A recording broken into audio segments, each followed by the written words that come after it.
ओम गण गणपते नमः।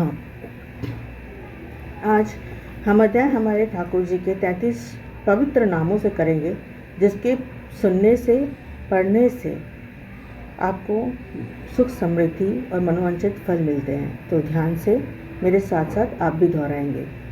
ओम विष्णवे नमः, ओम जिष्णुवे नमः, ओम महाविष्णुवे नमः, ओम हरि नमः, ओम कृष्ण वासुदेव नमः, ओम केशव नमः, ओम माधव नमः, ओम रामचंद्र नमः, ओम पुरुषोत्तम नमः, ओम गोविंद नमः, ओम वामन नमः, ओम श्री शीश नमः, ओम श्री कृष्ण नमः, ओम विश्वनाथ नमः, ओम नारायण नमः, ओम मधुसूदन नमः, ओम अनिरुद्ध नमः, ओम त्रिविक्रम नमः, ओम वासुदेव नमः, ओम वाराहमूर्ति नमः, ओम नरसिंह नमः, ओम हयग्रीव नमः, ओम श्रीधर नमः, ओम वैकुंठ नमः, ओम गरुड़ध्वज नमः, ओम चतुर्भुज नमः, ओम दामोदर नमः, ओम पद्मनाभ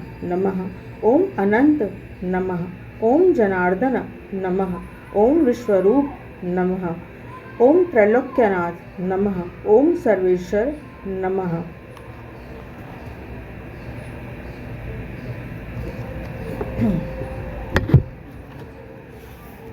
श्री नारायण बोले, नारद जी, भगवान के साक्षात दर्शन करते हुए सुदेव ब्राह्मण गदगद वाणी में भक्तवत्सल भगवान श्री कृष्ण की स्तुति इस प्रकार करने लगा। हे देवताओं के देवता, त्रिलोकी को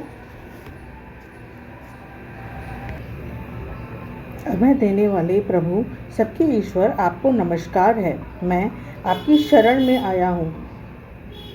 हे प्रभु, मैं दुखी, दीन और आपका भक्त हूँ। आप सबके बांधव हैं। मेरे पे कृपा करें। आप मेरी क्यों उपेक्षा कर रहे हैं? ब्राह्मण सुदेव ने प्रभु की इस प्रकार जब स्तुति की, तब मेघ के समान गंभीर वाणी में भगवान बोले, हे बुद्धिमान तपस्वी पुत्र, तुमने भली भांति तप किया है। तुम जो मुझसे चाहते हो वो कहो, मैं तुम्हारी तप से प्रसन्न हूँ। सुदेव बोला, हे दीनबंधु, दया निधान, मुझे सुपुत्र दो। ब्राह्मण के वचन सुनकर श्रीहरि कहने लगे, हे ब्राह्मण, ब्रह्मा ने तुम्हें पुत्र सुख से वंचित रखा है, इसलिए पुत्र को छोड़कर और कोई भी वस्तु मांग लो, मैं अवश्य दूंगा। श्रीहरि के वचन सुनकर कटे हुए पेड़ की तरह ब्राह्मण गिर पड़ा। सुदेव ब्राह्मण की पत्नी अपने पति के पुत्र प्राप्ति की इच्छा पूरी होती न देख करके धरती पर से पड़ा देखकर रोने लगी। बड़ी कठिनाई से धैर्य धारण करके अपने गिरे हुए पति से बोली, हे नाथ, उठिए, क्या मेरा वचन भूल गए? विधाता ने जो भाग्य में सुख दुख लिखा है, अपने कर्मों के अनुसार मनुष्य भोगता है। हे पतिदेव, पुत्र की अभिलाषा और उससे उत्पन्न विषाद छोड़कर उठिए और श्रीहरि से संबंध जोड़कर भक्ति का आश्रय लीजिए। जब ब्राह्मण पत्नी इस प्रकार कह रही थी, तब गरुड़ जी को अत्यंत दुख और कांपते हुए भगवान से बोले, हे श्रीहरि, देखिए, ब्राह्मणी शोक समुद्र में डूब रही है तथा ब्राह्मण भी आंसू बहाता हुआ दुखी हो रहा है। हे दीनबंधु, दया के समुद्र, आज आपकी वह दया कहाँ गई जो भक्तों पर रहती थी? आपके सेवा का फल सभी को अवश्य प्राप्त होता है। फिर इस ब्राह्मण की पुत्र कामना पूर्ण करने में आपको क्या आपत्ति है? जो दानी हाथी दे दे, वह अंकुश देने में क्यों दुखी होगा? हे प्रभु, इस प्रकार तो आज से कोई आपकी चरणों की सेवा नहीं करेगा।